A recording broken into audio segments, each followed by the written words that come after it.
اليوم راجع جوزي من السفر، عشان هيك قررت اعمل اكتر حلو مفضل عنده. فوق السكر رح ضيف قشر الحامض وبندعكن مع بعض.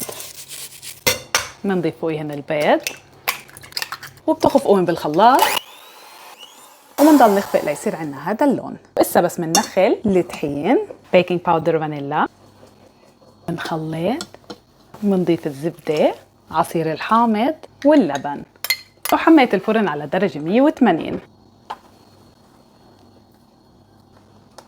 ويلا على نص الفرن. بعد 35 دقيقة استوى، والريحة شو بدي احكي لكم، بس اطلعوا على هالشكل. يلا نقلبه. بسم الله. اسمعوا، اذا جوزي ما بياكل اصابعه من ورا هذا الكيك ما بيكون اسمي مريم. شوية سكر ناعم نقطعه، طلعوه.